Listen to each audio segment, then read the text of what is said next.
over me. She's over me.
Ladies and gentlemen, welcome to the Friday edition of the Paranormal Portal. I'm your host, Brent Thomas. I hope you're having a great week.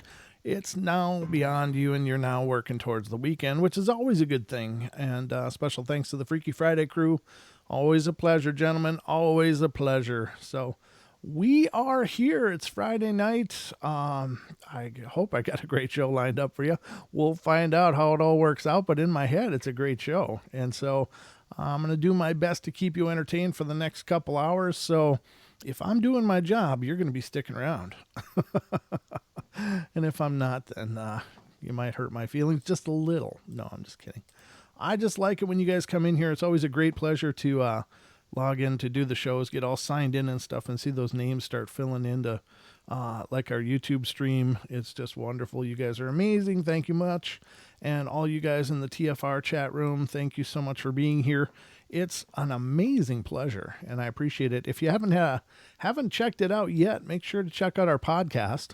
You can find it on Spotify, iHeart, TuneIn, or not TuneIn, but Spotify, iHeart, Pandora, iTunes, and anywhere else you find podcasts. But I had the amazing pleasure of interviewing Mr. Wes Germer of Sasquatch Chronicles on my podcast, and it was a great discussion and kind of a nice opportunity. If you ever listen to the Sasquatch Chronicles, you'll know that Wes doesn't talk a whole lot. He lets his guests talk, and it's all about their experiences and what they've seen, and that's amazing and wonderful. He's done a great job, but I think it's just a great opportunity to get to know the man behind the mic a little more, and it was really a great honor to have him on and to interview him. So we had a really good time. So check out that podcast if you haven't already. And if you have and you liked it, stop over at iTunes and leave us a great review. If you didn't like it, just never mind. All right, that's my new line, and I'm sticking to it. So great to see you guys. As we go through the show, the phone line for the Paranormal Portal is open and ready to go. If you have something paranormal that you'd like to share, by all means, give us a call. It's 720-923-0500. Again, 720-923-0500. And you too can be a part of the Paranormal Portal, which is always wonderful. No, I have a great time when people call in, because it's an amazing opportunity to talk to you guys and see what you've seen and experienced. And I'll say it. I've said it a million times, but I'll say it again. I really love the call-ins and I love the emails, because it's the great opportunity to see what you saw. Now, my point being that with most people, you can take two people, show them the same event, and both of those people will explain the event, but they will have different details. Different things will stick out to them. And so I've always find that I feel like I learn more listening to firsthand experiences more than anything. And just the way people describe what they've been through and something they saw will stick out. And I just think it's phenomenal. So I hope that you guys will call in if you got something to share. Otherwise, if you don't feel like being on the show, it kind of freaks you out, and, talking publicly is not your thing, then feel free to email. And you can email your experiences over to paranormalportalradio@gmail.com. And once again, ladies and gentlemen, I'd like to remind everybody, if you haven't already, and maybe you're not aware of it, but the Paranormal Portal is doing a giveaway tomorrow night on the show. Don and I will be doing a giveaway in the second hour of our show tomorrow night. And if you want to enter for that giveaway, you've got to email me. Email paranormalportalradio@gmail.com with the subject line, enter me. And then make sure you're listening to the show on Saturday, because it's going to be, if you win, we're going to want to know how to get your prize to you. So just so you know. So again, email paranormalportalradio@gmail.com and the subject line, enter me. And we would love to, have more people get into that drawing. You can't win if you don't enter. So I will cut off the drawing entries at the beginning of the show tomorrow. So if you haven't emailed by then, I'm sorry, but you're going to have to wait till the next giveaway. And we'll do it as soon as we can. The next time, of course. What was that? I don't know. Something vibrated or did something. It wasn't my phone. So anyway, but let's talk about the paranormal. Tonight I'm just going to do a lot of different subject matters, because I like this. I like when we cover a lot of different ground. When we have guests on, of course, we will stick to a topic, because that's what the guest is here to discuss. However, on nights like tonight, I like to cover a lot of different ground, because I think it makes for a more interesting show, and it widens the appeal of the audience to not have to stick with one topic. Now, we had done some shows recently regarding basically glitches in the Matrix, and I found a little more information about that, and I wanted to share that on the top of the show with you guys. After the break, I got to look, because I'm pretty sure I have some emails that I'm supposed to be reading, but with all the entries coming in, I kind of lost them. So I'll dig them up during the break, if there are any. I believe there are. And we will share listener emails as well. I do have a video I want to show. You know what? I'll show the video. That's not going to translate as well to the TFR audience, of course. But I will explain it as well as I can. If you guys want to take a moment, if you're listening on TFR, iHeart, TuneIn, or TalkStream Live, head over to youtube.com/paranormalportal and check out the live stream, because I want to show you guys a video that I received from a listener, and it's really pretty spectacular. I was really surprised. It was really a wild phenomena. I'll show it several times, because I think you got to look at it several times to really get the idea of what you're seeing, but it's pretty incredible. So let me get that queued up here quickly. I almost forgot about it, believe it or not. I try not to, but every once in a while, even I forget. Let's see, where are we? I gotta find the actual email. I didn't think I misplaced it that far, but I guess I had. Let me see where the heck it is. Well, maybe I'll show that after the break too. I don't want to sit here and dig for it for 10 minutes. I thought it was right here. That's very strange. It was literally right here. Okay, I'll dig it up after the break, or during the break, ladies and gentlemen, because apparently I thought I was just going to be able to click and open it up, and I somehow don't remember exactly where it is. So I'll get that figured out. After the break, we'll go through that video too. It's just all this amazing prep I do for the show. So let's get to this list. I think this is pretty amazing. And these are stories that have to do with the old glitches in the Matrix. And now let me just say, as a caveat, that some people, I think, misrepresent the phenomena as being glitches in the Matrix for some of the stuff that goes on. Some of it, like, literally sounds like haunting kind of stuffs with apports, which are things showing up that you don't remember ever seeing before, or they'd been disappeared and then show up in an obvious place. Things like that. And I do believe that those have to do with spiritual interference of some kind, but they may be more of a reality glitch of some kind. But anyway, let's go into this and see what we can find. It says, the first one, let me do this. I want to open this bit of a link and see what we can find here.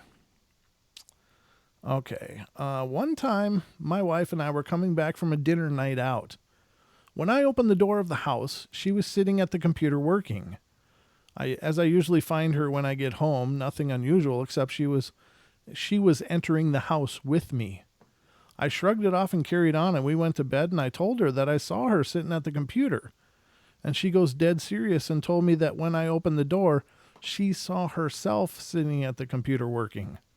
It's the creepiest thing I've ever experienced.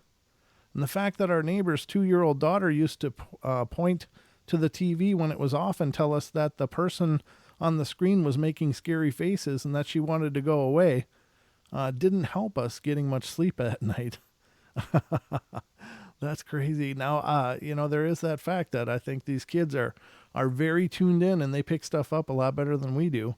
But yeah, if a little kid said there's a man on the TV making scary faces, that would be a little terrifying. Especially because you can't see it. So whatever's going on there, a kid is seeing it, but you're not. And that's really disconcerting. I often wonder why.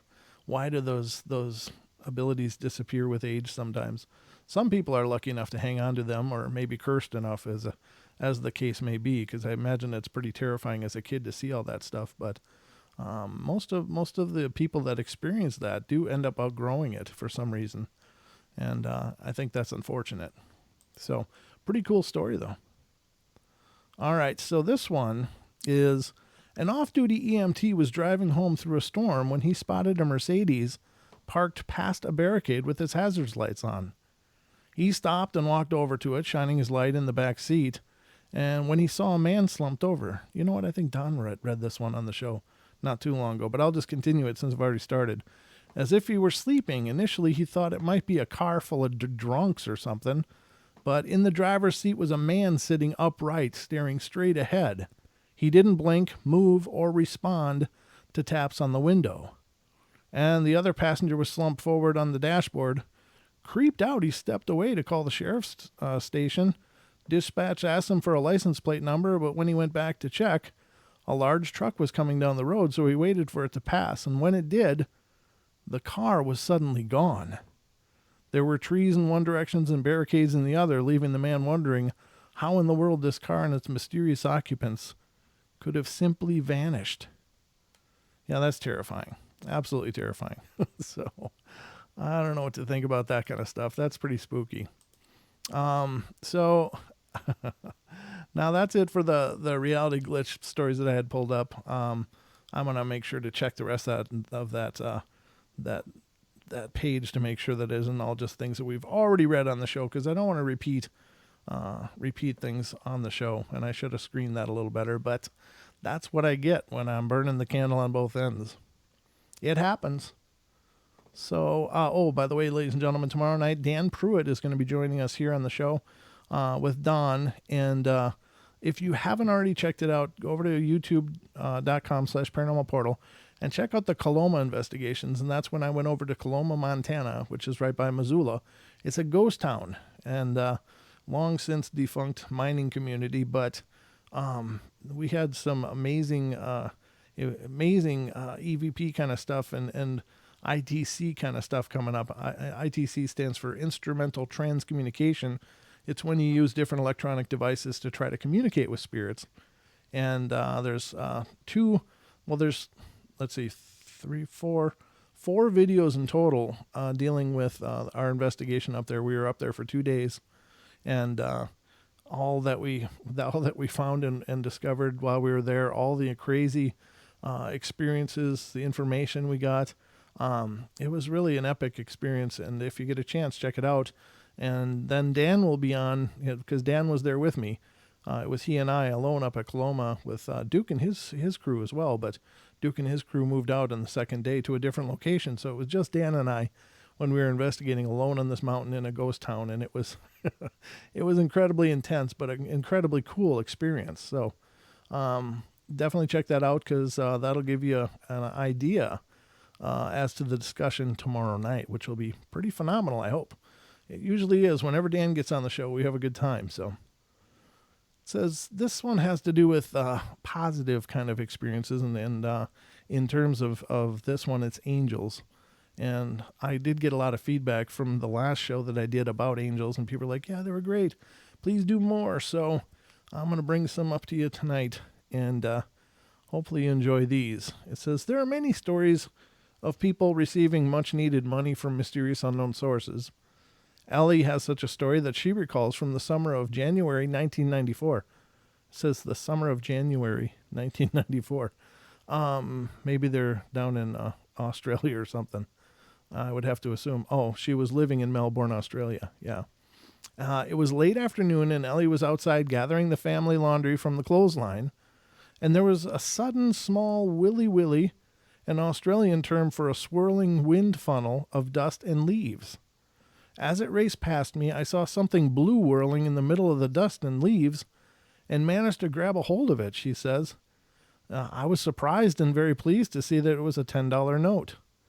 A few days later, Ellie was in the backyard checking on her garden tomatoes when she spotted something lying in the grass.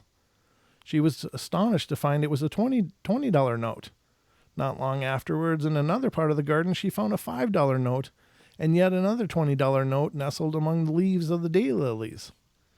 By this time, I told my family of the angel money, and she tells us none of them had put the money there, not with the possibility of it blowing away in the often high winds of summer. All was quiet for a few days. Then one of my sons came in with a ear-to-ear grin and a $20 note that he had just found on top of the old compost heap. Many of us would say this is not angel money at all, but money that somehow had gotten lost, or simply blown into Ellie's yard. But Ellie's not quite convinced of that explanation, because a week or so later, she had another amazing find. This time was in her house. I was cleaning out under the bed and pulled out a pair of slippers, and there, nestled in the toe of one of them, like a little grace note, was a 50-cent coin. Well, yeah, I mean, it's a coin, though. Those always roll in weird places. Not that coins are bad or anything, but it's not like $10 or something. Yeah, very cool, though. Here's another angelic story. It says, back in 1980, Deb was a single mom with 2 infants living in San Bernardino in California, and she occasionally needed reliable babysitters. Fortunately, her parents lived only about 30 miles away in Alta Loma, and Deb would usually drop off the children at her parents' house, go do what she needed to do, and then pick them up in the evening. One night, Deb had retrieved her babies from her parents' place and was heading home. It was relatively late, about 11:30 at night, and Deb was driving her old clunker. Among the car's many deficiencies, the gas gauge was broken, requiring her to guess when the old thing needed fuel, and occasionally her guessing was off. Halfway home, the car started to putter, and Deb remembers, and I realized I was on empty. And I pulled off the first ramp I could, and it just happened to be one that was slightly uphill. Almost to the top of the exit, my car died, and there was absolutely nothing around except empty fields and distant lights at the truck stop about a quarter of a mile down the road. With no cars in sight, Deb didn't know what to do. The kids were asleep, and walking miles while carrying 2 kids in the middle of the night wasn't a good option. And this was before cell phones, so she couldn't call for help. I put my hand on the steering wheel while saying a short and panicky prayer, she says. I hadn't even finished when I heard a few taps on my window. When she looked up, she saw a clean-cut young man standing there who Deb estimated to be about 21 years old. He motioned for her to roll down her windows, and I remember I was surprised, Deb says. But I wasn't even the slightest bit afraid, even though I normally would have been terrified. The young man was dressed well and had a faint smell of soap, and he didn't ask if she needed help. Instead, he told her to put the car in neutral, and he would help her over that last small hill toward a place where she could get gas. Well, I thanked him and followed his instructions. The car started moving. I steered it towards the light of the truck stop and turned around to yell thank you again to him. He was so nice. My car kept moving, but the young man was nowhere in sight. I mean, the area was completely remote. There was absolutely nowhere he could have gone that quickly, even if there was somewhere to go. I don't even know when he came from to begin with. Deb's car continued to roll down the hill until it reached the truck stop. She was able to get the gas she needed, and the kids remained sound asleep. I've always trusted in God to take care of us, but in relating that story many times to my children, who are now 30 and 32, they know for a fact that angels do exist and are sent to us if we can just believe. I always thought it was so amazing that we were sent someone who I would trust instinctively without question. Since that incident, I've come to believe that we probably encounter angels all the time and take for granted who they really are. I think they come in all shapes and sizes, young and old, and sometimes when we least expect them. I would agree. I think that sometimes angels can be animals. Animals can become or can play the role of angelic beings in our lives. Many people have talked about going through a devastating time and suddenly a stray will show up and just be the most wonderful, loving thing, help them heal their heart and be with them for a while and then disappear again at the other side of it, like they were there because they needed to be. And I think that, if there is a God, and I do believe there is, that sometimes they get sent to help. That's really cool. Very cool story. All right, just checking the phone lines. We are still good to go. I should probably check the vault. See what time. I got 5 minutes left. 5 minutes. Okay, let me see. I can read this one. It says, is our future predestined? And is this how psychics and prophets can see the future? Or is the future only a set of possibilities, a path that can be altered, maybe by actions or deeds? A reader with the username of HFen writes about how she received 2 separate and remarkable warnings about a possible incident in the future, and they may have saved her life. One night at about 4 a.m, HFen's sister called her. Her voice was trembling and she was really nearly crying. Since her sister lived across the country and it was so early, HFen was obviously worried. She told me that she had a vision of me being in a car accident. She didn't say whether or not I was killed in it, but the sound of her voice made me think she did believe this, but was really afraid to tell me. HFen writes, she told me to pray, and she said she would pray for me, and she told me to be careful, take another route to work, anything I could do. I told her I believed her, and I would call our mom to ask her to help pray with us. When HFen left for work, she was terrified but strengthened in the spirit.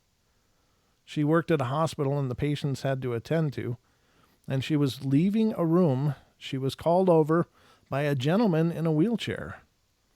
I went to him expecting that he had a complaint against the hospital, and he told me God had given him a message and that I would be in a car accident. He said someone not paying attention would hit me, and I was so shocked I almost fainted. He said that he would pray to me and that God loved me. I felt weak in the knees as I left the hospital. I drove like a little old lady, and as I observed every intersection, stop sign, and stoplight. And when I got home, I called Mom and Sister and told them I was fine. That's the end of the story, so I guess I assume that was it. She had somehow avoided that fate. Maybe if she'd driven the way she would have normally driven, she would have been perhaps killed or hurt very, very, very seriously. But since she drove so carefully, she may have very well avoided that fate.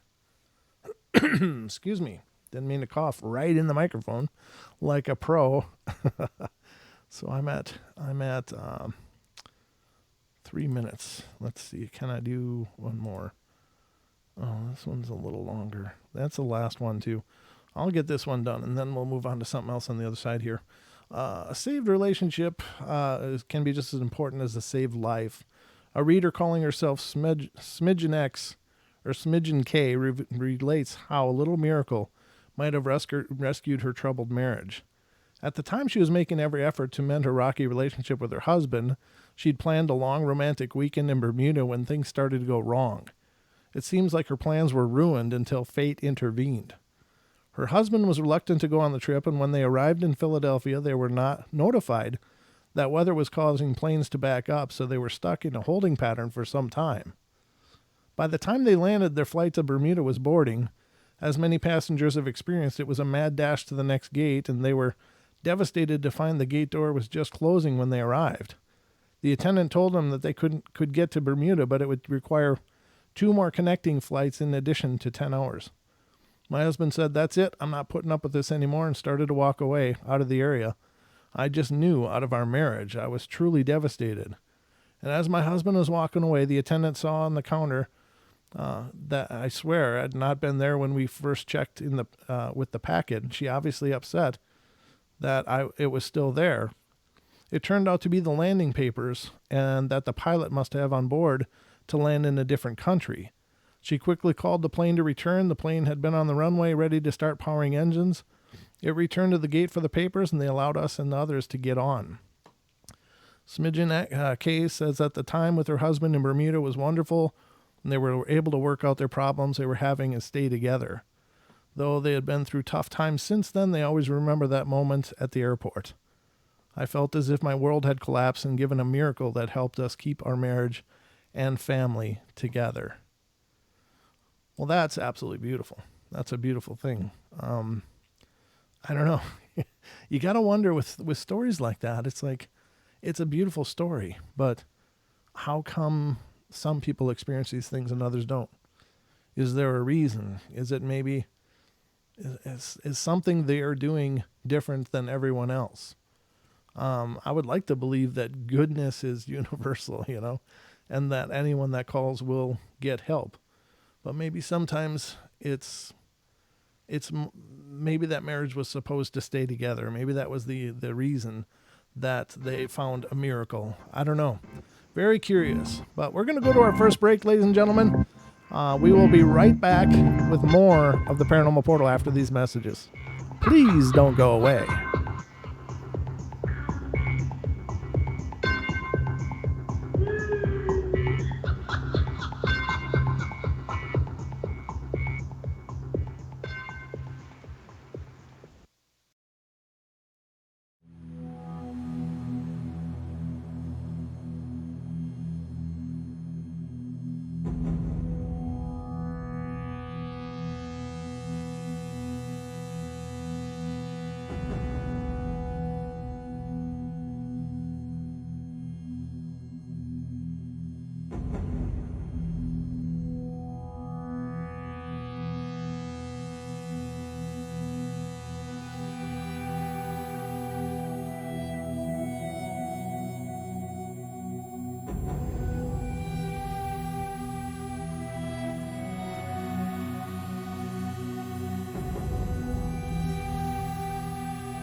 Deception.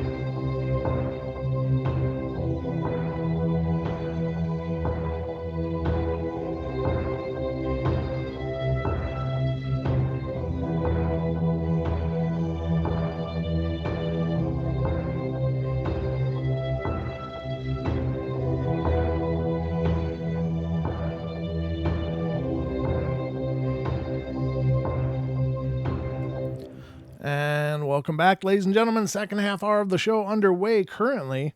I see the call board is still open, but if you want to call in and be a part of the show, please do.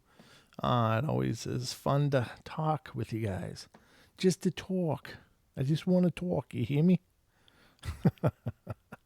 So anyway, I looked for that video again for some reason. I just can't find it. I don't know what the hell's going on. I feel all verklempt. I don't know. And I'm not even Yiddish. But I feel it. I don't know. I'll keep looking. During breaks, I will find it eventually. But it's pretty crazy. It was really a spectacular video as well. It was really very powerful. I just don't know why I'm not seeing. Oh, here it is. I found it. I found it, by God. Let me see how I do this. How do I make it bigger? I definitely want to make it bigger if I can. No, it doesn't look like it's going to let me. That's a bit frustrating. Huh. I don't know why it's... Oh, here we go. Okay, so if I do this and move it over here, and I do this and move this over here, and then I do this and do this. Okay, all right. I've got this video queued up that was sent to us by a listener, and I want you guys to check this out because it does show an anomaly that I think is pretty spectacular, and we'll talk about it on the other side after you guys have seen it. For those of you that are on TFR Live, again, I would ask if you can to go over to YouTube. If not, I'm going to do my best to explain what it was shown on this video afterwards, but certainly there's nothing better than seeing the phenomena. It's pretty cool. I don't really have an explanation for it. It's I don't know. Well, let me just show you guys, and you guys can be the judge. So I'll put it on screen now. It's on screen on our YouTube channel, and I'm pushing play. That's the anomaly, and it appears over here again too. I think. Yep, there it is. So what is that?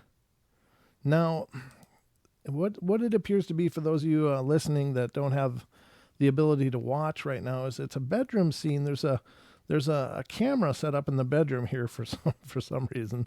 I don't know if there's something going on in the camera they want to watch for or not, but it's a bedroom, and allegedly, well, not allegedly, what you see is there's a white anomaly. There's a ceiling fan on the ceiling, and then there's the looks like a king-sized bed, and not a lot else. There's just another wall, and there's a window to the left. There's a door on the very right, and so when you play the video, there's a weird white anomaly that comes in and goes right by the ceiling fan blades, and then shoots towards the camera and then veers to the left just before it gets there. Now, what I think this thing resembles is the phenomena that seems to be called rods. Now, it could be, I can't say that it's not an insect, but I would be surprised if it were an insect. Some people say that the rods phenomena that are captured in photos, and basically they're captured, they look like these elongated white things that look like they have a spirally pattern down them. And they're a weird anomaly that show up, and nobody's really quite sure exactly what it is. Some people suspect it could be a longer exposure on the camera, and it's an insect flapping its wings that creates the illusion of the spiral.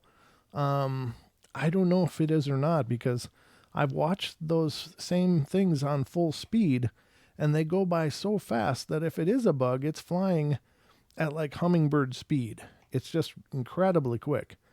And I don't know of any bugs that fly that fast. I mean, bugs, there's plenty of fast bugs, but I don't know about that fast. But let's watch it again. Again, it kind of shoots in, goes by the ceiling fan, comes towards the camera, and then veers to the left of it and disappears from frame until a bit later it looks like it shoots down from the floor and goes up just through the lower left-hand corner, goes right by there and disappears to the left again. So what is it? Well, there may be those that would say it's a bug because it's drawn to the infrared light that this camera is using. It's a night shot. It's in night vision mode, but it's allegedly a 1020 or 1080p camera. And if it is, it shouldn't have a real long exposure length. It shouldn't. It should have a pretty reactive exposure length.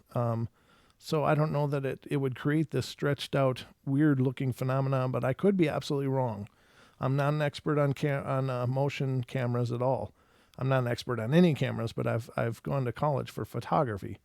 But this is a little different. This is quite a bit different, but it's a pretty wild anomaly in how it just seems to almost fly between the blades of that fan spinning at full speed. You know, it's a ceiling fan, but it's humming, it's moving. And it doesn't appear to hit the blades at all. It just it may just graze them, but it really looks like it almost dives between them, which is phenomenal. It gives you an idea, at least to the pace this thing is traveling. So it's a pretty wild catch. I'm gonna try to re-cue it and see if I can get it to stop. There, I got it frozen in the frame. Could that be a bug? Well, I don't know. That's a pretty long. If that's one frame of exposure and it's traveled that far as a bug, that's an incredibly fast bug. It doesn't have, well, it kind of has a symmetry to it, but I don't know. It's very strange. Very, very strange. And again, let's try it again. Boom. Boom. Again, I basically can stop it in that one frame. Maybe if I drag it back a little bit, drag it forward. Now up here, it does look like it may be a bug, because those could be moth antenna, but that is one hell of a fast moth. That is really crazy. I don't know, ladies and gentlemen. I can't say absolutely that it's paranormal, but if you look, even on the exposure of the camera, there even does appear to be some kind of discoloration trail behind it. I don't know. Maybe that's by virtue of it being so bright, reflecting so much light back to the sensor, that it's still affecting the sensor, even though it's not on that space anymore. And then it may fade. Let's keep going here. Let me manually do this. Go forward just a little. Not very responsive. Oh, no, I went too far. Just trying to back up as little as I can. Yeah, see there, in this frame, it looks like it's almost intangible. There's a weird thing there. Wonder if it could be a Fae. I wonder what the possibility of that are. And I'm not an expert on Fae at all, but, I don't know what it is. There looks like a little arm sticking out here in one spot where it's all stretched out.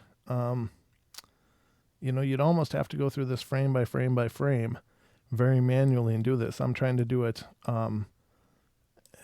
as I'm doing it here, but that is just so strange. It's like from there to there. That's like one frame. I don't know. It's very strange, ladies and gentlemen, but again, here's the discoloration from the path that it took. And again, that could be by virtue of it being in night vision mode, and that's so bright, the IR light reflecting off of this, I would assume it's probably white colored. It probably just overloaded the sensor and leaving this this weird trail behind it. But I don't know. Very, very strange, ladies and gentlemen, but it's right here for your viewing pleasure on our YouTube. If you get a chance to look at it, if you can't now, please check it out. It'll be on this episode from tonight's show. We are streaming live on YouTube as we are broadcasting, so I think it's pretty incredible. If you guys have a thought about this, I'd love to hear what you're thinking. So give me a call, 720-923-0500. Again, 720-923-0500. And again, I'm not saying it absolutely is paranormal. It's peculiar. It's very, very peculiar, but and it does seem to be what people refer to as rods. These really stretched out anomalies that people have witnessed on their photographs and video projects. So, and if they are some kind of bug that we really don't know much about, then that is one hell of a fast bug. I don't know. Let's watch it again full speed. I'll go back to the beginning here.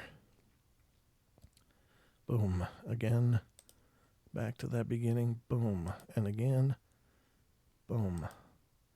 It's just so fast that I've seen moths fly. I've seen moths and butterflies fly a bunch, and I know they can be quicker than they look, but this is like literally hummingbird quick. It's pretty wild. So whatever it is, I don't know for sure, ladies and gentlemen, but it's peculiar, very strange, and I hope you enjoyed checking it out with me here on the show. Very wild. Let's do this and move it back. And this is a submission. This is a submission by Jan, our listener named Jan. So thank you, Jan, for sending that into the show. I really, really appreciate it. It's confusing as hell to me, but whatever it is, it's pretty powerful. There is a call, and this is Miss Diane. How you doing, Miss Diane? You're on the air. Hey there.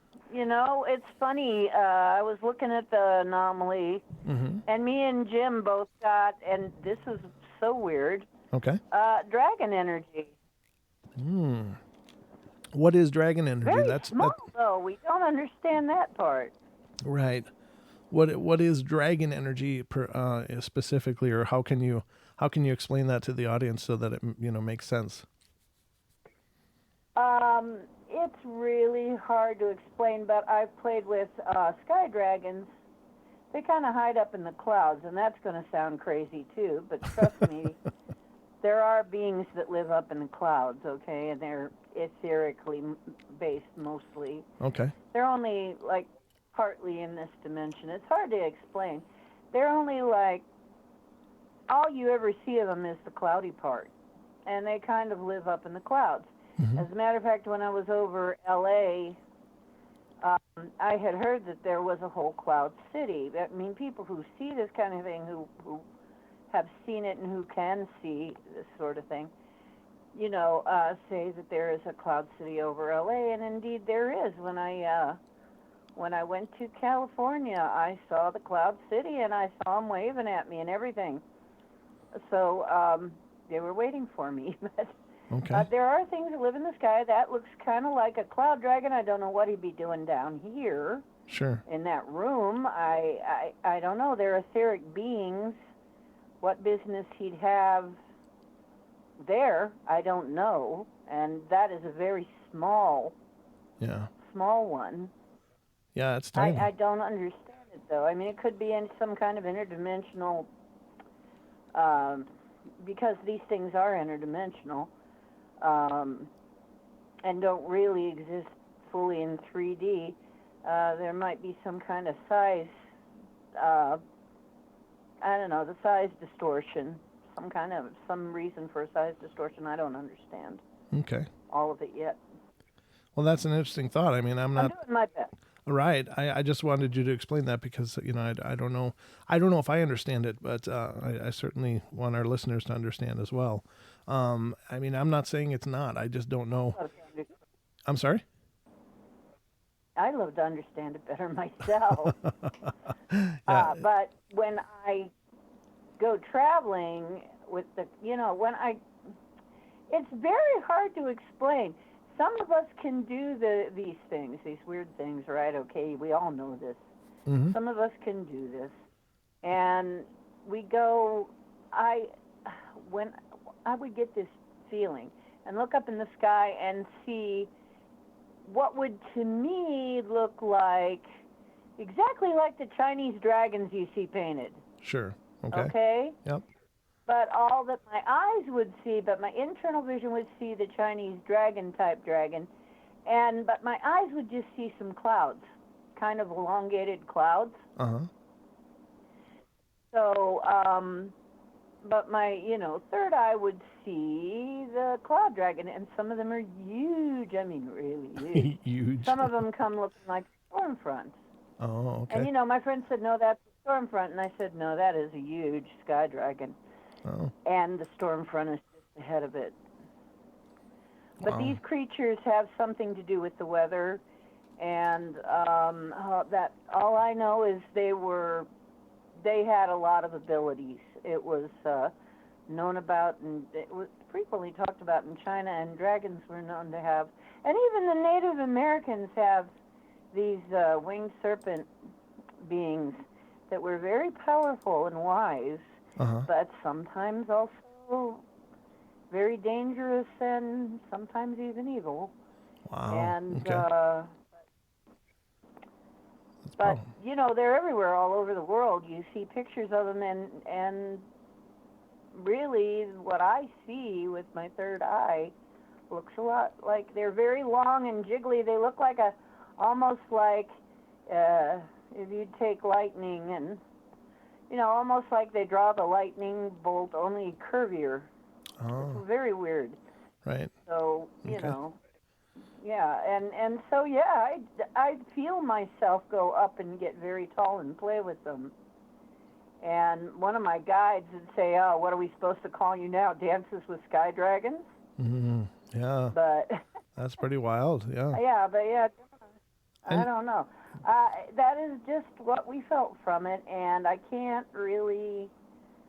It's so hard to explain some of these things because you just, Oh, by the way, I'm working on some more T-shirt ideas, and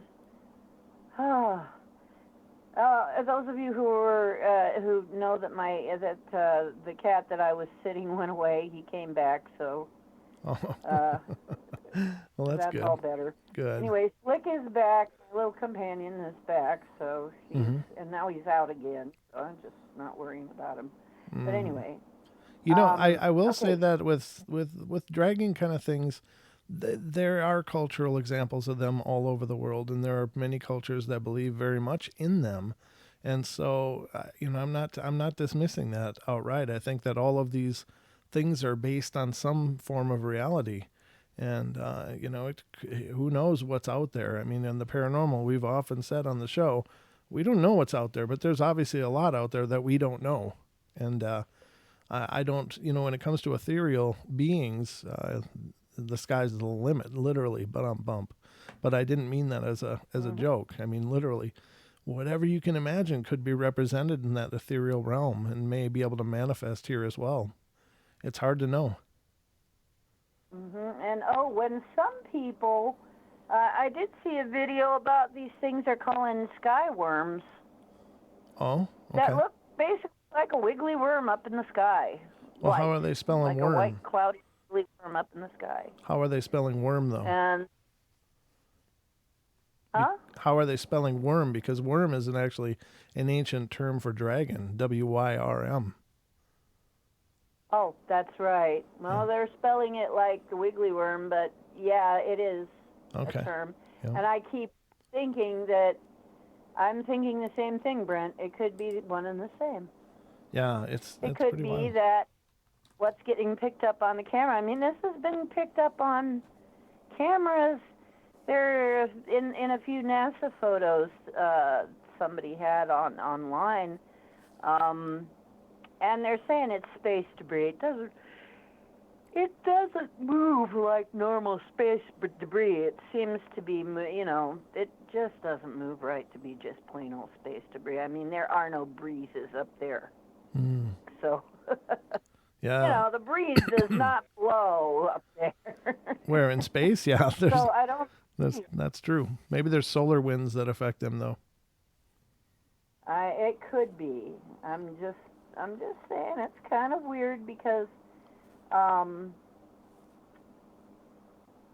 that's what they look like. They kind of look like if you ever saw these things that they blow up at festivals that have the wiggly arms. Oh yeah. They Yeah. use a fan to keep them up. Yeah, that's the Yeah. the wiggly arms, the wiggly legs. That's what they kind of look like. These skyworms. Oh, okay. What they're Gotcha. calling these skyworms. Huh. Well, have you heard They kind of look. have you heard of the term rods before in terms of photographs? I have heard of rods in an entirely different way. I haven't heard Okay. them like that. No. Yeah. In fact, I haven't. That's new for me. Okay. But yeah, they like the rod that I have heard of is called the rod, the rod of God, which is a weapon, actually a weapon. Oh, okay. Um, yeah, that David Wilcock talks about. He talks about a weapon that is basically like a phone pole or something, but if you drop it high enough, Mhm. from a high enough distance, it comes hurtling down and can cause a tsunami. Right. Is Okay. what he says. Anyway. I gotcha. But anyway, okay, these sky worms, dragons, or worms with a Y, yeah, I guess it's with a Y because we're asking why. Right. Yeah. Anything with a Y. That's, But yeah, okay, so those of you who are interested, I would know them as dragons. Perhaps they're known elsewhere as worms, and perhaps they're known elsewhere as rods. I have seen some of these glowing rods in the sky, though, at sunset, and somebody else mentioned that they've seen them too. oh, okay. And I have seen them around here, and you usually see them around sunset, and I think maybe the sun has to hit them at just a certain angle for you to be able to see them physically, maybe. Now I'm And seeing also because, as I'm looking, Dee, I'm also seeing that some people are identifying these as skyfish. skyfish, that's another term I've heard. Okay. Yeah. And there's a Yep, okay, I'm looking at it, yeah. yep, and there's rods are Yeah, represented as well. I see. Now this one I would think is a long exposure because they're using, just a traditional camera with what appears to be a flash, but it may very well just be insects flying by creating that rod-like thing. But some of them look like spirals. I mean, like literally spirals, and it's hard to understand. And then I got fishing rods, of course. Then Rod Stewart. And Rod Stewart, well, Yeah. he might be an alien too, we don't know. Well, that's true. I don't know either. Yeah, I don't know it under rod. I know it under sky dragon or sky worm, and now you've given me a new term, so that's great. Yeah. Yeah. Very bizarre stuff for sure. But that's what that anomaly first reminded me of, was the whole rods idea. And as you look at these pictures on the screen, you can see why. None of these are really good representations for what I've seen, but they really look like, what kind of noodle is it that's spiral? That you get right out of the package. It's Yeah, I know you're spiral. talking about. We Yeah. just called them corkscrews. But yeah, I know you're Yeah, talking I about. mean that's what those rods look like. That, but they're traveling, and people show them in video footage. And if they freeze frame, of course, they see these rods, and they're traveling like so fast. And I just can't get my head around it being an insect moving that fast, unless there's just an insect Yeah, out there that we don't understand. that was so fast. That was almost like a bolt of lightning fast. Yeah, in that video, was yeah, almost- yeah, and it looks like it went through the fan Well, blades. An energy creature. Yeah, it must be. Energy Very well creatures could are be. fast. Well, when I saw the antenna on there, I was thinking, well, maybe it's like a fay or something, just flashing by so quickly that it's stretching Yeah. it out. Well, fairies don't just look like little people with wings. Oh, sure, yeah. The fae take many shapes, Hmm. are many shapes and sizes. Some are human, sometimes you see them human size, sometimes you see them tiny, sometimes they're humanoid, sometimes they're not humanoid. That could be a small version, that could be a little fairy dragon, that could be a little Right. some kind of a fey creature. That could be some kind of an energy creature. We have such a wide variety of stuff on this planet. I'm finding we have every darn thing here. I mean, people have seen every darn kind of weird thing on this world. Yeah. And I don't, I have just given up on thinking that they're all going to be crazy because, you know, what's the point of that? Right. If everybody's seeing something all over the world, then there got to be something to it. I'm sorry, we just got to get over that. Yeah. You know, Yeah, I hear you. I was telling somebody today. Yeah, I was telling somebody today, and he was saying, you got proof of this, you got proof of that. I said, well, I'll tell you right now. He said something about, oh, yeah, explain crop circles. And I said, okay, in 2001, Dr. Hasselhoff proved that crop circles are made by little balls of light as witnessed by witnesses, and they also have a video of it, which was disputed as a hoax, although when Dr. Hasselhoff went out and examined it, he found that the stalks were heated and the cuticles were blasted open in many cases, but it was either bent or at a cuticle, which are the little junctures between in the grasses, in the grains. And probably maybe the reason why it always happens in grain. Well, Dee, we're going to have to go to the break now, dear, because we're all out of time for this segment. But thank you so much for calling in. It's always a pleasure to hear from you. Okay.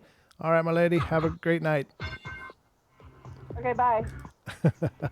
We always run out of time so much. But we'll be right back, ladies and gentlemen. Don't go away for more in hour number 2 of the Paranormal Portal.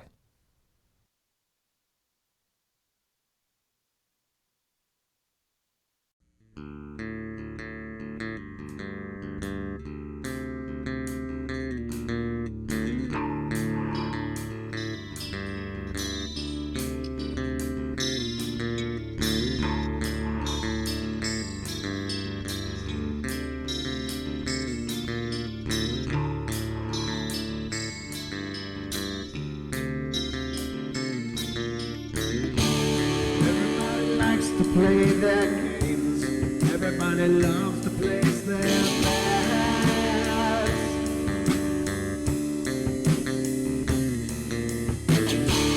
They don't understand the price I paid.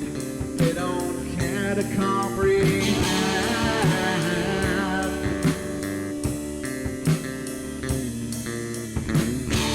Trace their lines upon my body, dripping scars across my heart.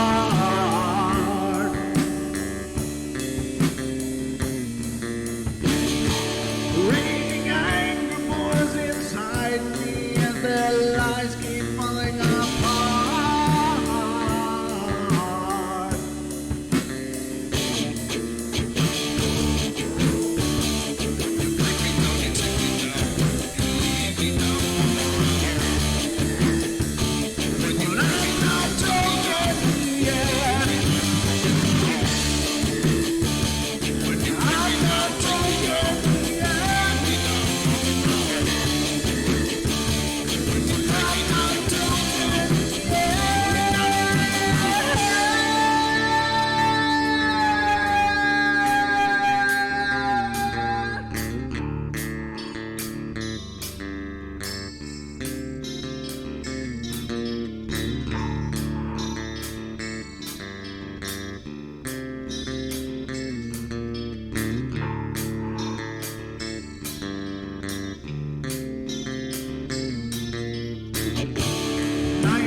With my silence, I am not a stupid boy.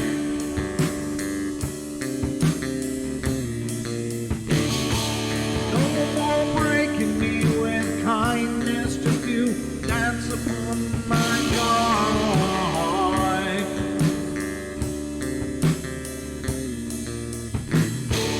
Leading me with empty promise, you're just another fucking mess.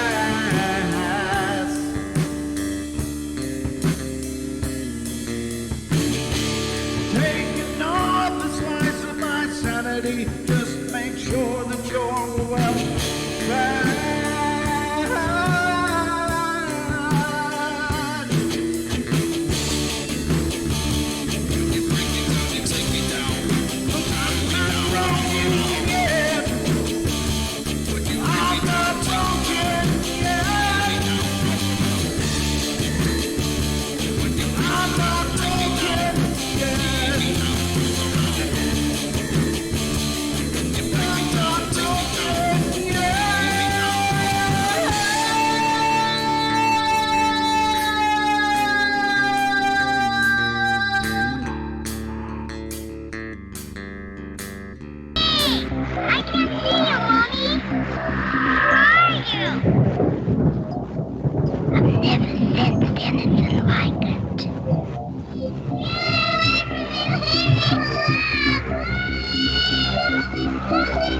Carol Ann is not like those she's with. They're attracted to the one thing about her that's different from themselves. Her life force. It is very strong. It gives off its own illumination. It is a light that implies life and memory of love and home and earthly pleasures. Something they desperately desire, but can't have anymore. Right now, she's the closest thing to that.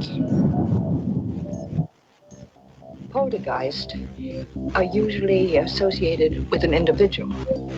Hauntings seem to be connected with an area. A house, usually. Poltergeist disturbances are fairly short duration, perhaps a couple of months. Hauntings can go on for years.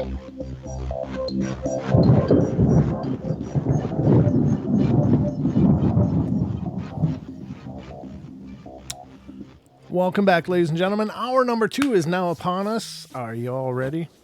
Are you just ready for it? Oh, get lots of new enter emails. Thank you guys for emailing in to be entered into the drawing. I'm seeing a lot more come in, which is good because literally you have less than 24 hours now to enter for the Saturday drawing. So please take advantage of that as quickly as you can. Get in the list. And again, we'll draw the prize on the second hour of tomorrow night's show. And again, tomorrow night, ladies and gentlemen, joining us on the show, Don and I, will be Mr. Dan Pruitt, who accompanied me to the Coloma ghost town to do that investigation. What an incredible journey. In fact, as I was listening to Carol Ann, the mommy, where are you, mommy? I can't see you. You know, and the way that it sounded like that, it was really a lot like what what we got through the equipment on Coloma on that investigation. Very strange, very bizarre. As I'm listening back to that stuff, and thank you to all of you who've been participating in investigating those videos. Now, I released those videos on YouTube because I'm asking for you guys' help. I'm asking for you guys, put on headphones, look at the footage, listen to the footage. I know I've caught an EVP or two myself, and right now I'm working with Duke to determine if I caught something else in the background as well. So there's some weird stuff going on up there in Coloma, let me just tell you. Not all of it's spiritual, obviously. So, but Duke and I are looking at the footage to see if we can dial it in and see for sure. I mean, there's no way to know for sure because it's a very little segment, but it's something I noticed on playback and I was like, oh my God, I think I just caught something. So I watched it again and again and again and went through it frame by frame. And then I called Duke and I sent Duke some screenshots and he's looking at it. So we will let you know if we get something anomalous. Again, there's no telling for sure what it is, but something's going on in the background there is all I'm going to say. So definitely check it out. If you're listening to it and you find, oh my God, I heard this whispering voice say, whatever, give us a timestamp and an explanation of what you heard in the comments. And we're going to be reviewing all of those after they've been submitted. So that we can determine what else is going on there that we didn't catch at the time, which I'm sure is a lot. Again, when we were there, our heads were not during the daytime stuff so much. The nighttime stuff was just freaking creepy. It was really creepy to be out there in the pitch dark and you can't see anything. There wasn't even any ambient light. There was no moon. If there was a moon, it wasn't showing where we were. But we did catch northern lights later after a bit. There was some pulsing aurora borealis going on up in the sky above us, so it was pretty cool. But we'll deal with all that stuff, but please check it out. They are on our YouTube page, youtube.com/paranormal portal. It is the Coloma Ghost Town Investigation Series that is on our page. So please check it out and please review those things because, we need your help. I don't have the time, and Dan doesn't have the time to go through it piece by piece in a proper way that it should be done. And so that's why we're appealing to you guys to, have a listen. help us investigate this. What are you hearing? Make notes of it and let us know in the comments if you would, please. So that's up there. So check them out. But Dan will be on tomorrow night with us, and then we'll discuss in depth what was going on there. Dan can explain some of the science behind what we were doing, and we'll just relive the moments with you live here on the show tomorrow night. It was really incredible. I really want to get back out there as soon as possible. We've got to find some places close to us that we can do some more investigation streams, because that was so much fun. It was, it's one of those things now it's over. It was fun. At the time it was, you're apprehensive and you're on edge, but after the fact, it's like, yeah, we did that. We really did that. It was really cool. So, but there's some other announcements that'll be coming up in the near future here on the Paranormal Portal and other projects that are going on. And as those things get solidified, I'll be able to let you know a lot more about that. But there's a lot of change in the air, not necessarily about the show. The portal will always be the portal, but there's some other projects going on that are sounding kind of exciting. So when I know more about those, we'll be talking about those as well. So, which is really kind of a shameless tease on my part, but it's exciting stuff. There's just so much growth going on right now. It's just really incredible and really exciting. So, the future is wide open, ladies and gentlemen, and it's a future you guys helped to bring. We are a show that has been perpetuated and has grown by virtue of our listeners. You guys have made this happen. I have not once advertised this show. I've never paid for an ad anywhere. It's been by having amazing friends, amazing people helping to promote it. Whether it's from Duke on World Bigfoot Radio, or Carrie on Bigfoot Odyssey and Daniela, or if it's Tony Merkel on The Confessionals, or if it's Wes Germer on Sasquatch Chronicles, or Cade Moya over in Australia on the Believe podcast. All those people have been incredible, helping to raise awareness of the shows. And then you guys have done so much to spread the news, spread the word about the shows, and let people, you've shared that we're out there with a whole lot of people, and you've brought a lot of amazing people into our family as well. So thanks goes out to all of you guys who have helped to mold and shape what the Paranormal Portal is. It's just been incredible. So thank you so much. And again, we have another phone call coming in. So let's get to this one and find out just what's going on. And this is area code 210. You're on the air. Hey, how's it going, man? Hey. This is DJ Big Red 210, man. How's it going, man? This is who? I'm sorry, it kind of chopped up at that point. This is DJ Big Red 210, man. How you doing? Oh, thanks for calling in, brother. How's everyone doing? I think they're doing good. That's what they told me anyway. Yeah, I know, yeah. Yeah, but no, I just wanted to let you know, man. Like a couple of nights ago, man, my buddy stayed the night. Like usually, he always does. We drank a little bit. I'm Truth Hip Hop's brother. Oh, cool, very cool. Okay. You know what I mean? Yeah. And me and Greg and my buddy Matt. He's from Indonesia and everything, Uh-huh. But we're like his first friends when he came to America, whatever. So he always comes over. We're like family, Uh-huh. If we drank or whatever, he stays the night.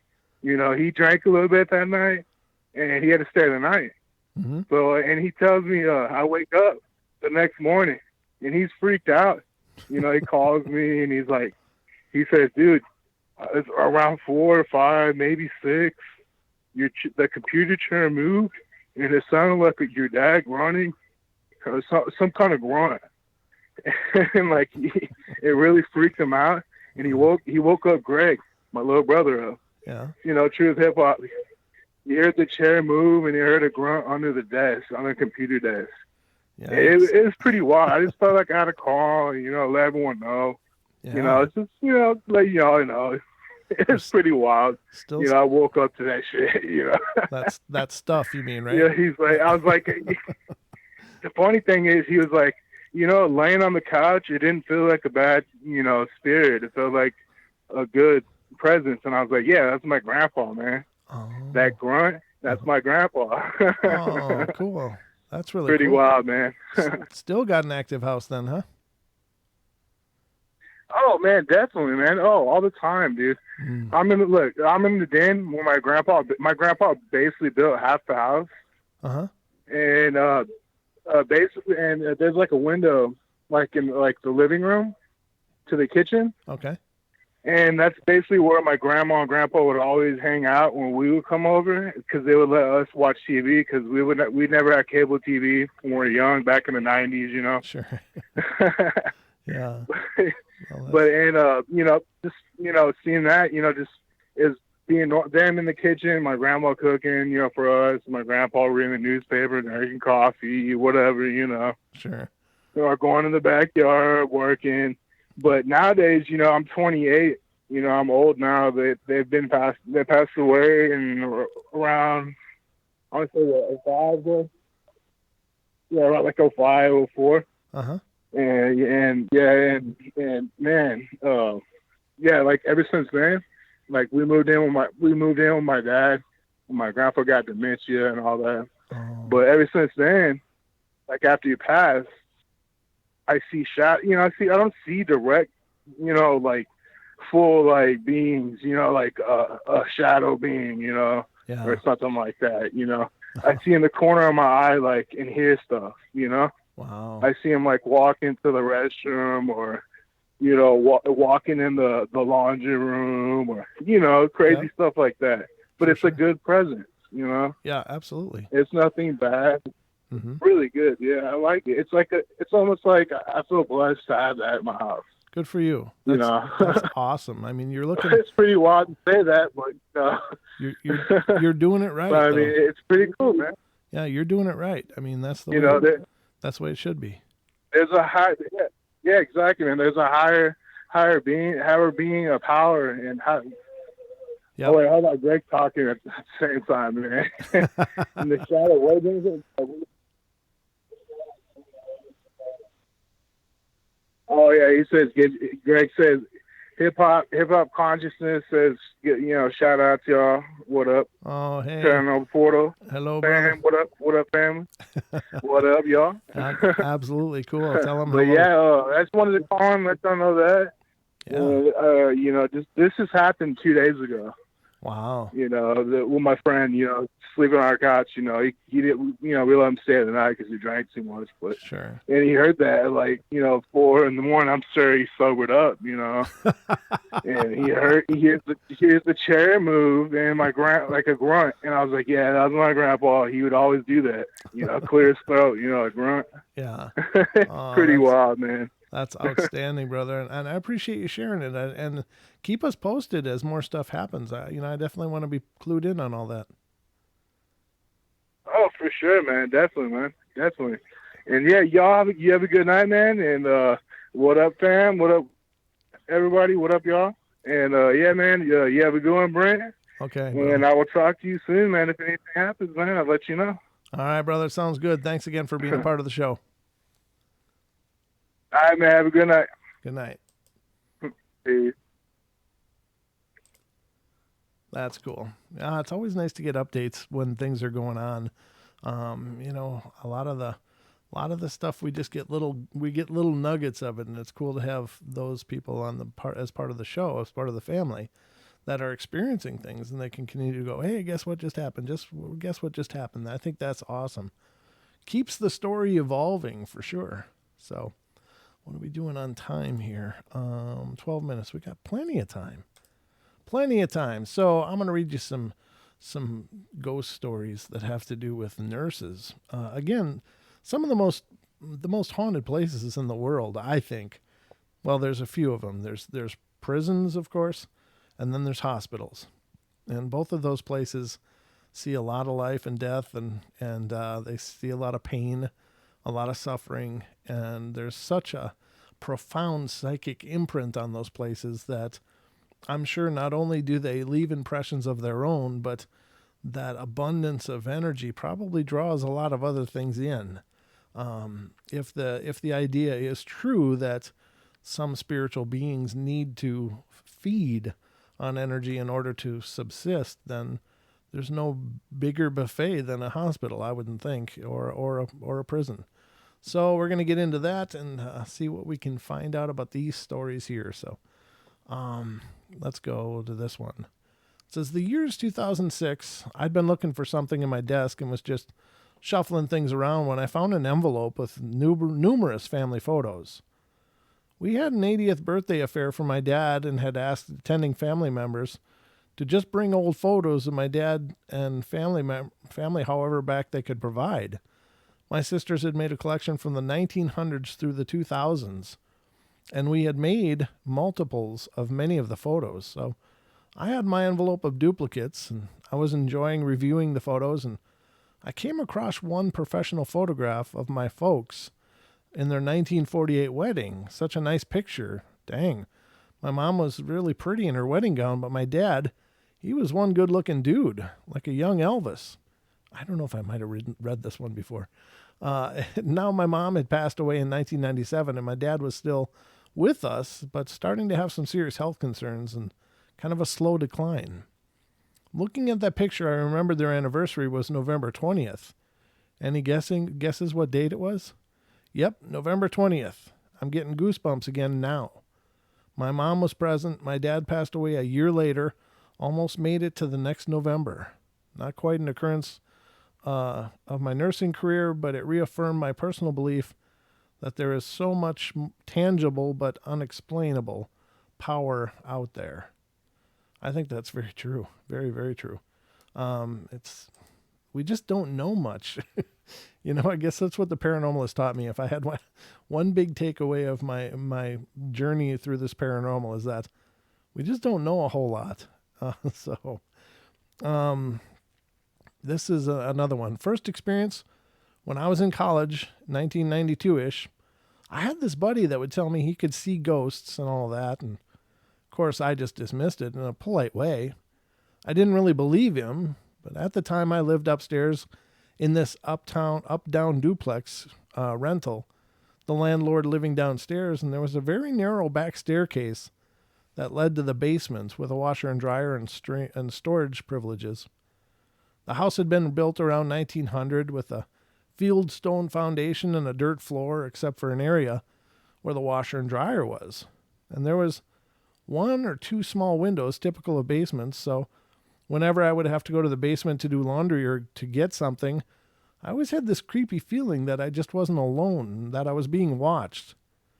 I never liked being down there, even when there was sunlight streaming through those windows.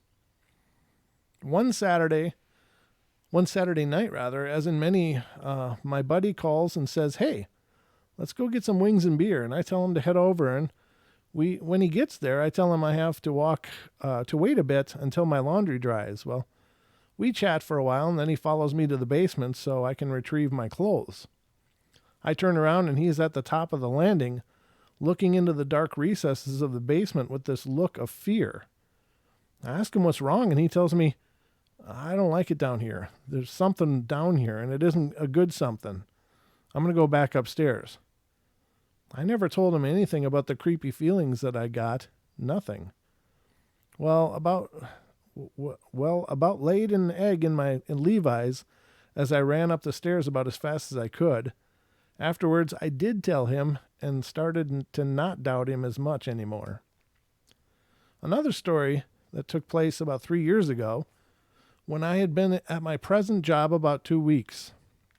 I work in a government building, and it was built in the 1950s. It now houses a large, important department of the state in which I live. When I started, the basement was empty, except for the mail room at the end of the hall by the walkout loading area. Apparently there were toxins down there, and crews had finished remediating it, and I had gone to the break room to get a soda or something, and as I opened the door to the stairwell, I see a guy walking down the lower flight of stairs. Well, being new, I was curious who it might be, so I started down the stairs and looked over the rail, and there was no one there. There's a fire door at the bottom of the stairs that would have been in the process of closing, but it was already fully closed. I double-timed it down the stairs and went through the door into the elevator lobby where two hallways take off. I looked down both hallways and nobody was there. I got my soda and went back upstairs to my second floor office, and my supervisor worked next to me, and I asked him, has anyone ever seen strange things here? He gave no specifics. He turns around in his chair with a sly grin and said, why, did you see the ghost? He proceeds to tell me that a lot of people through the years have seen ghosts in that building, seen lights go on and off when the building was locked, etc. That's pretty crazy. Huh. Yeah, old buildings too. Of course, anything that's been around for years now, there's a building doesn't have to be old to be haunted, but old buildings have an energy of their own, and I think it's by virtue of just absorbing energy from years and years and years of people being present in it. A discussion that I had with Jeffrey Seelman, who's an exorcist, who's been on the show a couple times, a great guy.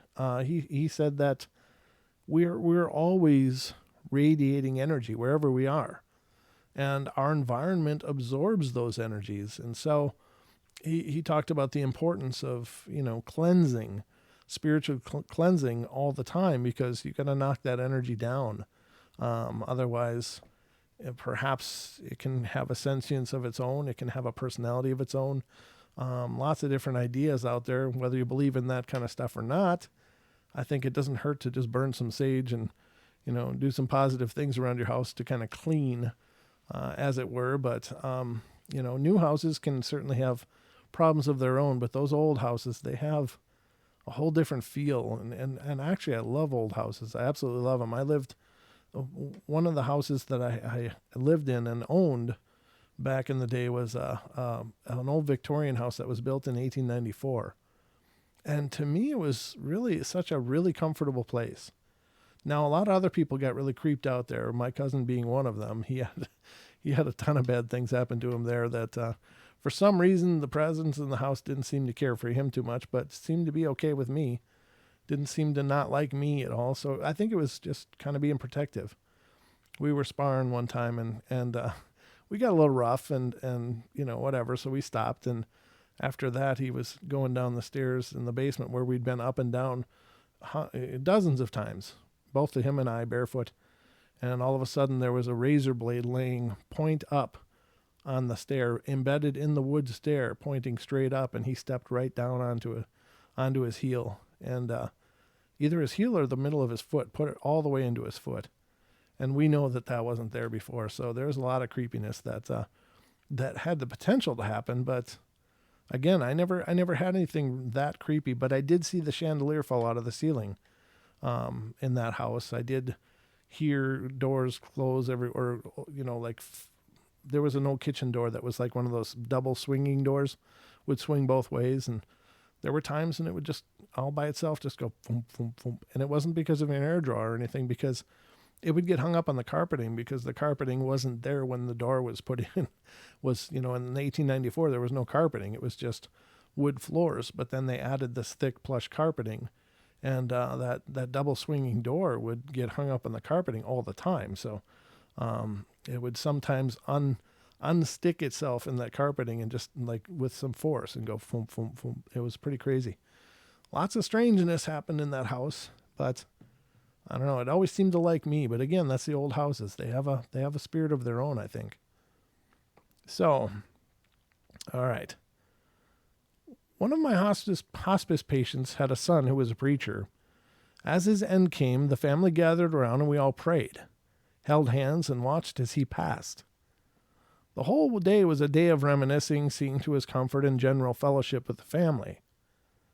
Right after his death, as we held hands to pray, a strange chiming began of a jazzy version.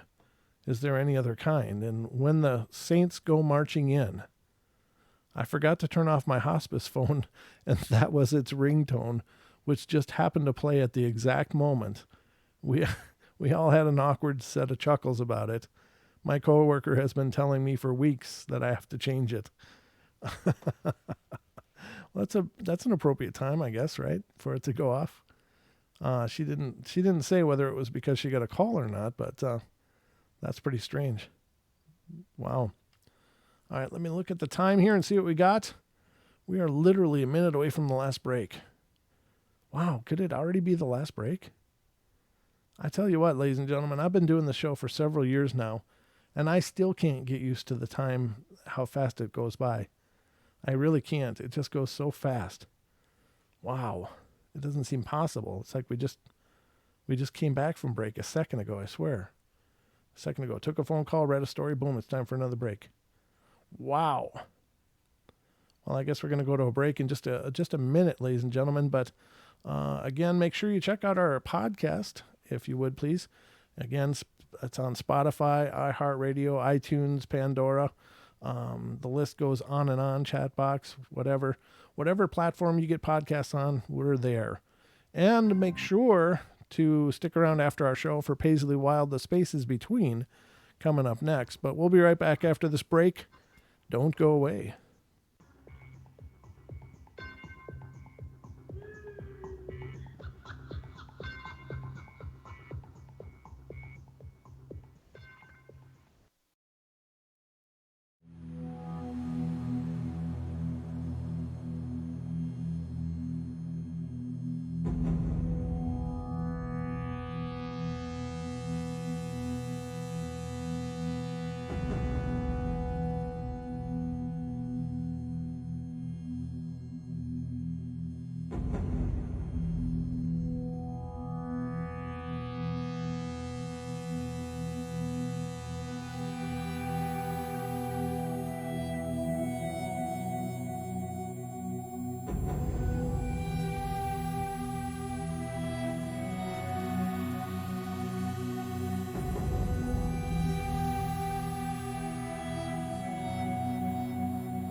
Boom, boom. Gotta keep singing because it's my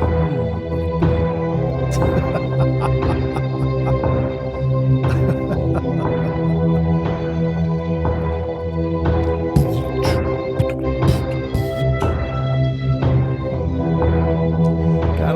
improvisation, ladies and gentlemen. You gotta love it. All right.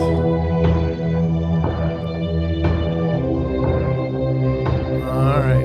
Ladies and gentlemen, welcome back to the Paranormal Portal. This is our last half hour as we march to the ending of this fine journey into the Paranormal Portal. Again, stick around after the show if you're listening on TFR Live, iHeart, TuneIn, and TalkStream Live, because Paisley Wild will be coming up next. And oh, that's weird. I don't know. Hello? Hey. Uh-huh. Oh.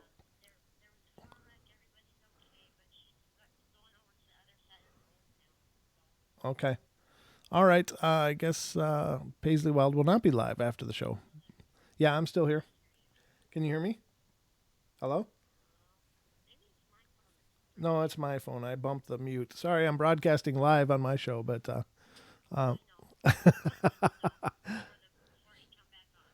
okay, thank you.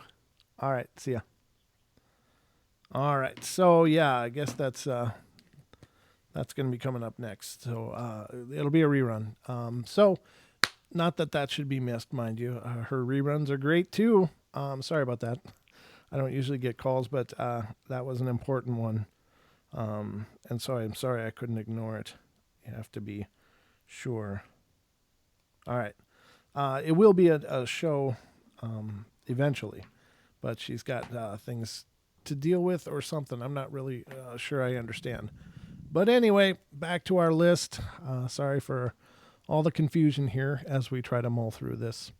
But let me get back to what I was doing before and continue on.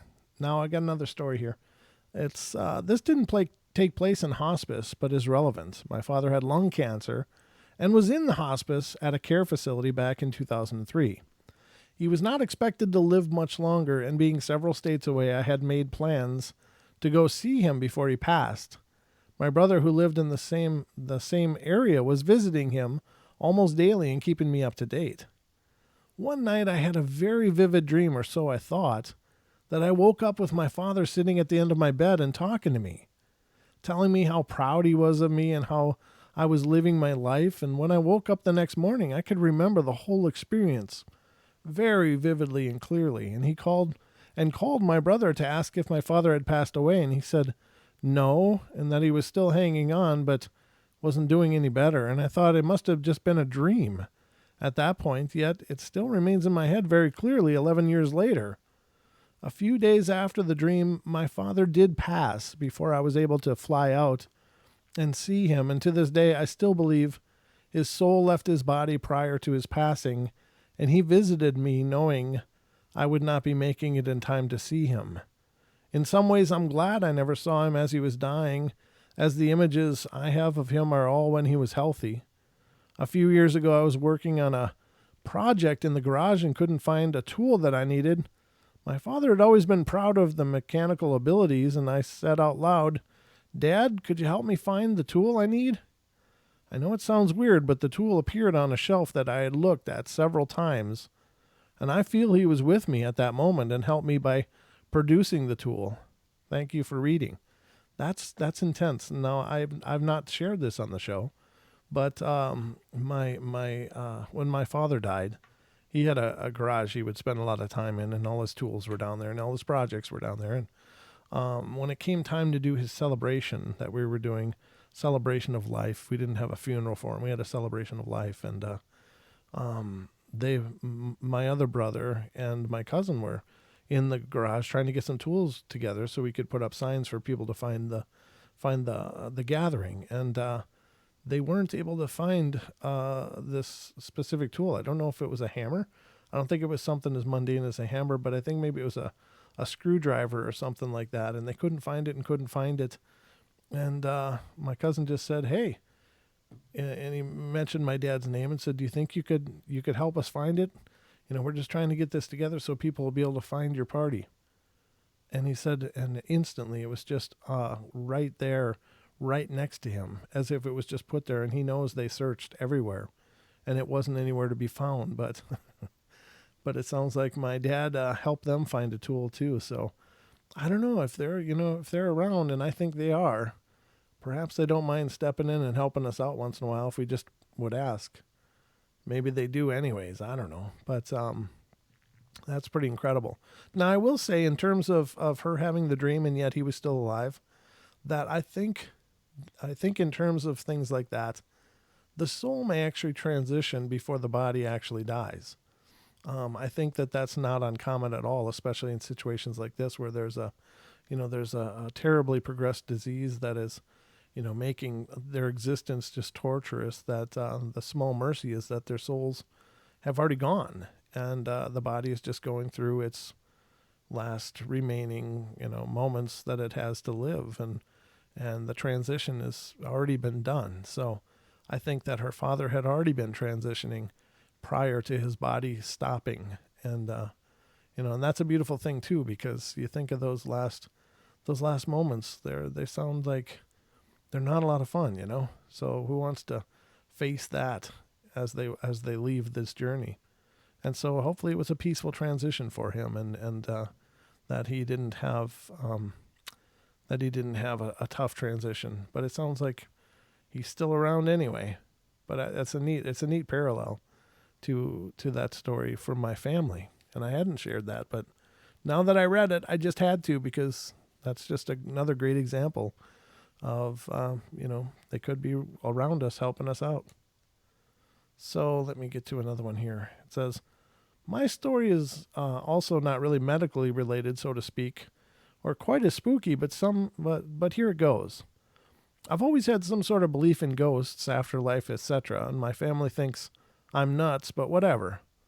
When my grandpa, my dad's dad, died, it was early in the morning while I was getting ready for work, and I was downstairs running around, and I stopped cold in front of the phone just before it rang.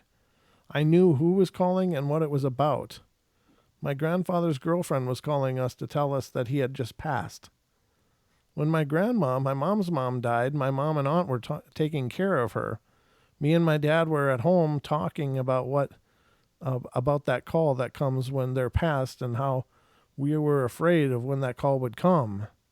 And it was the same thing as before. Just moments after we had just talked about that call, the phone rings and both of us just knew. I later found out that she had been waiting for my uncle's permission, and he has Downs and wasn't ready to let her go just yet. It wasn't until he told her that he'll be all right. Jamie and Sarah, my mom and aunt, will take care of him, that she finally left. That's really sweet. Such a will, such an incredible will. Okay, let me get to a good one here. My grandparents were newly married in the 1910s on the family farm, grandfather's farm, and it was an area towards the back field, was designated theirs, and a house was built for them. And soon after their first child, my aunt was born in May 1920. My grandmother would stay at home with the baby during the day while her husband and others worked in the farm. Well, it started with hearing voices. She would be inside the house and would hear what sounded to her like the field hands talking and laughing as they came down the long path leading home and stopping at the well. She heard the chain movement as though water was being cranked up, and when she looked out, though, nothing. Nobody was there. At other times, there were the sounds of movement within the house, unaccounted for. The last straw came, as they say, when my grandmother, who was sitting on the porch while the baby slept inside, heard from the kitchen what sounded like a pot lid that had been dropped on the floor and was rotating on its edge before finally settling. There was a pause, and then came a thunderous noise, as though every single thing in the cabinets all at once had been sent crashing to the floor. My grandmother was surely terrified, but she ran into the house, grabbed her baby, and while noticing not a thing looked disturbed or out of place. But they moved shortly thereafter. Yeah, that's got to be a horrible thing to live in a house where things essentially explode every once in a while in this paranormal activity. And you got to wonder, what are you hearing? Are you hearing a memory? Is that what that is? It makes you really wonder. All right, so another one. When I was about 17, my mom and dad went through a nasty divorce. And being that I was a young woman, I wanted to live with my mom. We had just settled into a big apartment, and it was once a gigantic house. It turned into a quadplex, 4 two-bedroom apartments. It was nice, large, newly renovated, new appliances, etc. I really remember loving it at first. We were on the bottom floor, so we also got a private fenced-in little back patio. And it was my first time living in the city, too, and I felt like a New York City girl. We were in Oklahoma City. The first time I remember anything happening, I was home alone, of course, and my mom was a vet and ran a 24-hour animal hospital. She got called because someone's dog was hit by a car, but was still alive, super sad. It was about 9:45, and I had school the next day, so I was laying in bed watching Three's Company. Oh, jeez, that's an old show. And I heard someone go, "Honey, I'm home." Something my mom would always say to me when she came home. I came out of my room saying, "Wow, that was fast. Did the dog make it?" Only to find an empty apartment. I mean, it was so weird because it was my mom's voice. So I just brushed it off, thinking it must have been one of the other apartments, and it's not so weird to say, "Honey, I'm home," upon arriving home. So I just said, okay, and went back to my room. I was tripping a little because I could have sworn it was my mom's voice. A couple days later, my mom stayed home due to working so late, and she calls me in the middle of the day and is like, "What are you doing home? You're supposed to be at school." I'm like, "Mom, I'm at school." And she's like, "No, I just heard you singing in your room. If I get up and you're in that bed, I'm going to put a foot in your tail." She is really sweet, I promise. She didn't like my teenage shenanigans. Well, I just told her that she was crazy, and that when we got off the phone, I got home and my mom was sitting on the front porch, and I told her, and she told me she was sleeping and heard someone knocking on her door. She didn't know what time it was, so she thought it was me coming home from wherever I had been all day. She was convinced I was home, singing in my room, and when she turned over and looked at the door, there was a big black shadow standing there. But she blinked, and it was gone. She said it scared her so bad she came to sit outside until I came home. I can't even count how many times we'd swear we'd heard the other one talking, and we'd find we were in the house alone or the other one was soundly asleep. I would just assume it was coming from one of the other apartments, but it sounded so much like my mom, or so much like me, when she heard it, and it sounded like it was coming from the other room. This is long, I do apologize, but I got one more good one from this same house. So on top of just strange instances, things being in weird places, burners on the stove randomly turning on, water randomly turning on in the middle of the night, tapping, knocking, footsteps, this is the one that will send a shiver down my spine. My mom was cooking dinner, and I hopped in the shower, and I just finished and was standing butt naked in my room getting dressed. My hair was up in a bun, and I was bending down to put some lotion on. I kind of felt this breeze of air, not too strong, almost like what you'd feel if someone walked by you really fast. Well, it caught my attention, and when I stood back up, I had goosebumps all over my arms, and I could feel like breath on my neck. It felt like someone was just standing right behind me. Well, I wigged out, pulled my pants on, and ran to the kitchen. My mom said, "I feel that all the time, usually after I shower." The same night as I was laying in bed, I felt the same breeze again, and I swear I looked to the corner of my room and saw 2 little white dots. Eyes, maybe? I don't know. Our lease was up soon after this, and we moved into a different house with no creepy ghosts. Wow. Creepy ghosts. Yeah, no kidding. I just like it when they shower. Weird. All right, this is a different one. I just got my CNA and began working in a really nice, small, limited care facility. A lot of our patients were still fairly independent, only to have someone stand in the bathroom with them when they showered, dressed, etc. just in case they fell, and that was about 75% of our patients too. So night shift was really a breeze, and we generally didn't get a whole lot of call lights or disturbances throughout the night, and we would do our rounds, and it was usually really quiet. I was still in school at this time, and I was going I was going part-time during the daytime 4 days a week. So sometimes on my hour-long after dinner break, I'd go in this empty room where there were 2 extra beds and just some random supplies, and I'd take a nap. The room was back on the further side of the nurse's station, and I'd always assumed that was why it wasn't used. I mean, it's a fully functional room with a bathroom, walk-in closet, even had a mounted TV on the wall. Well, anyway, I remember thinking, I hope nobody ever takes this room. I don't know where I'll take my naps. Joke's on me. I had done this several times, never had anything odd happen, but one night I was laying in the bed and I was knocked out. I remember my alarm going off, and I hit snooze and was resting a little more. The bed was in the middle of the wall, so either side was open, as beds are normally positioned. I have long hair, which is usually up in a ponytail, but when I sleep, I like to have it down because my head gets sore. When I felt fingers run through my hair, like twirling it and playing with it, I grabbed my hair and literally, it was locked up in a little twirl. I had to comb my fingers through it to undo it, and it was the creepiest thing ever. So I didn't mention it to anyone, though maybe I was crazy. I thought maybe I was crazy. Fast forward to a week later, I'm so tired I really didn't give a crap about anything and went to take a nap. I was sick with bronchitis, so I had a terrible cough, headache, the works. So I go to lay down, and after coughing for a while, I finally was able to fall asleep, and I sleep on my side and stomach usually. When I woke up to feeling 4 strong pats on my back. It was hard enough to wake me, and of course I turned around and, again, not a person in sight. I never felt threatened or terrified, just creeped out because, obviously, who wouldn't be? Wow. Maybe I was trying to help her breathe.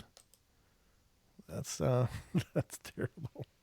Getting the Heimlich from a ghost. That's a different thing. Hold on, I need a drink.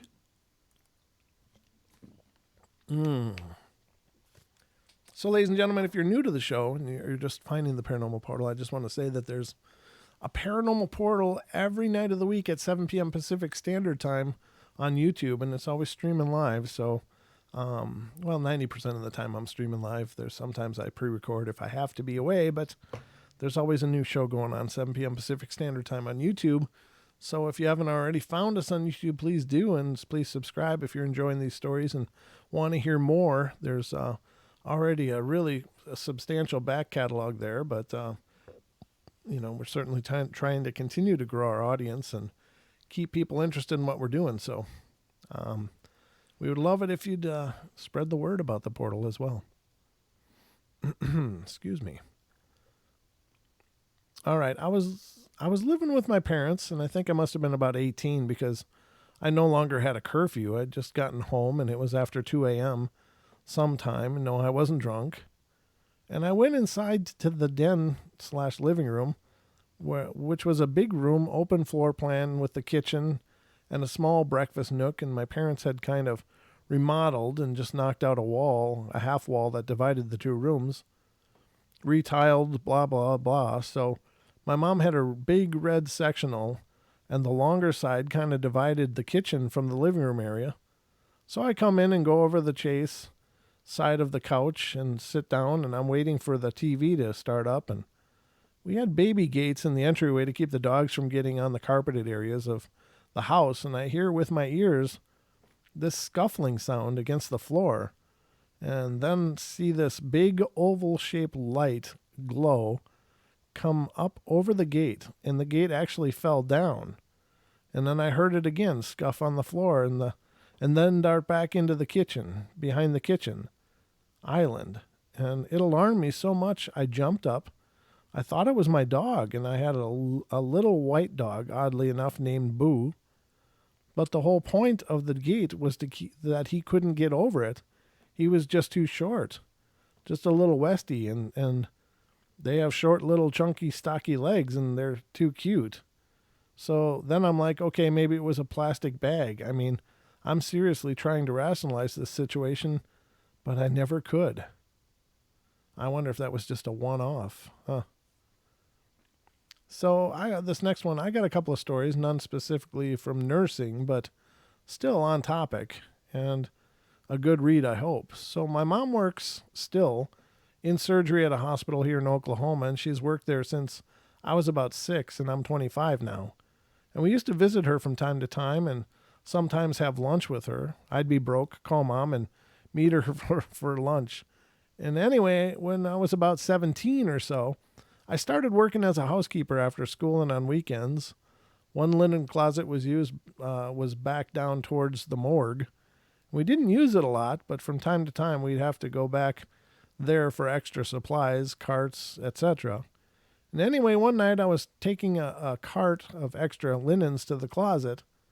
The grill stopped serving food at like 3 or something, so when I heard metal clanking together, I didn't think much of it. I figured it was just someone from the cafe doing something, and I kept walking. Well, I dropped my cart off and turned around to start walking back, and mind you, this was a fairly long hallway, and it has one intersecting hallway, and all the way down at the end was the morgue.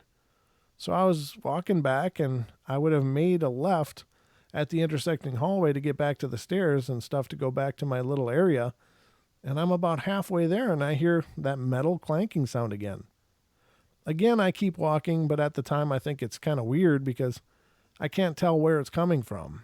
And that's when I redirect myself to get the heck out of there, and I see this foot, just a bare foot, turn around that corner that I'd have to go down. Well, I froze. There was no body attached to it, and it just moved so fast. I almost wasn't sure I saw it. Needless to say, I hightailed it out of there and literally refused to ever go back down there by myself. I told my boss about it. She just kind of shrugged and said, well, I wondered how long it would be before you wouldn't go down there either. Apparently the other girls already refused to go down there alone. Yeah, that's creepy. A foot. What's the I mean, I've heard of the hand, like cousin or thing from the Addams Family, but a foot. That's a new one. I don't know. Was it if it was just sticking out around the corner and then came back? I don't know. Very strange story.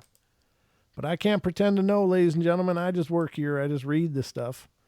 I don't write it. And again, all these things are represented as true stories. Let's see how much we got left. 3 minutes. Better find a small one. This is smaller. I've had many strange experiences in my life, even before becoming a nurse. My grandma says that I was just gifted like her. Anyway, when I first started working at a limited care facility, I would feel someone walk behind me in the halls. And my hair would move, and no one would be there. Once I was prepping meds at around 12 a.m., and I felt someone poke my back and the hall was empty. I saw a figure in 2 different places in a residence room out of the corner of my eye. I never once said anything to my resident, but a week later she began having nightmares about a man all in black in those 2 exact places who was trying to get her. I borrowed some blessed oil from a resident and a prayer for Jesus, God and the Holy Spirit to cleanse the room. She didn't have any more nightmares after that. Once at a different limited care facility, my CNA went on break, leaving me alone on the assisted living floor. I heard a door slam and went to investigate, only to find nothing disturbed. All the residents in their beds, etc. I went back to my desk to finish charting when I heard someone walking down the hallway with their walker towards my station.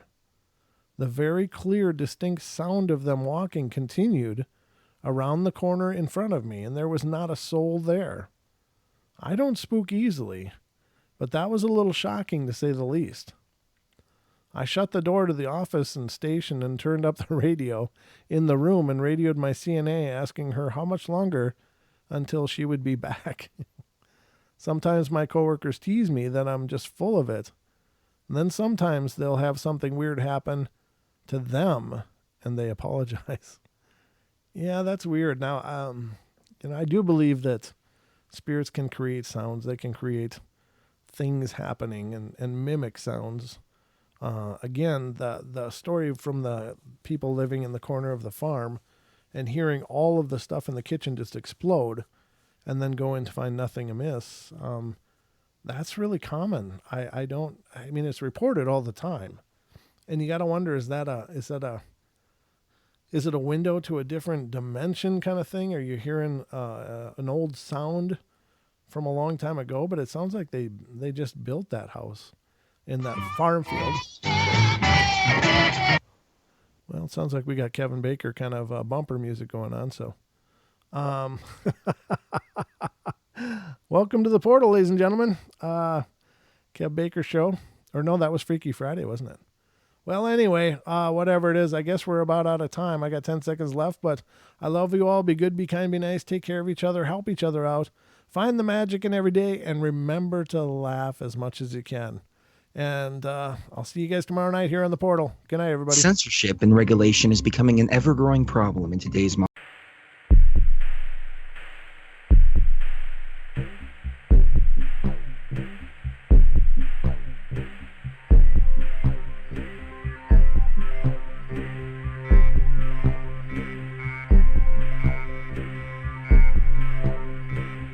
Woo!